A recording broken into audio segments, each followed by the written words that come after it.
Produktivitas pertanian Indonesia masih dinilai rendah di tengah pertumbuhan populasi penduduk yang berkembang. Selama 4 tahun terakhir ini, produksi sejumlah komoditas strategis seperti beras dan jagung mengalami peningkatan yang cukup signifikan. Namun masalah yang sekarang muncul adalah Indonesia tetap mengimpor komoditas pertanian yang stoknya di dalam negeri dalam kondisi baik. Fatur Rahman Mahfuz yang merupakan Ketua Serikat Tani Islam Indonesia mengatakan, impor justru menyebabkan petani lokal dirugikan. Kalaulah alasannya impor itu untuk stabilisasi harga, itu yang sering kita dengar ya. Kita impor garam, impor jagung, nah itu untuk menstabilisasi harga supaya harganya bisa murah.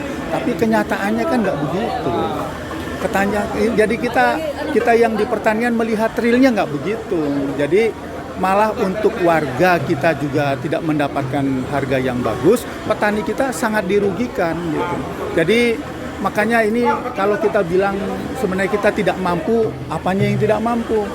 Salah satu kunci peningkatan produksi pangan ialah transformasi pertanian dari tradisional ke pertanian modern. Pertanian modern yang dijalankan para petani turut mendongkrak produksi komoditas pangan strategis. Mahfuz menjelaskan bahwa sebenarnya teknologi akan meningkatkan produktivitas pertanian berkali lipat dan lebih efisien. Kita swasembada pangan misalnya untuk padi bisa tanpa itu. Seperti yang saya bilang, dengan teknologi kita, orang biasanya 3 ton per hektar, kita bisa 8-10 ton. Berarti kan lama-lama kita perlu 500.000 saja.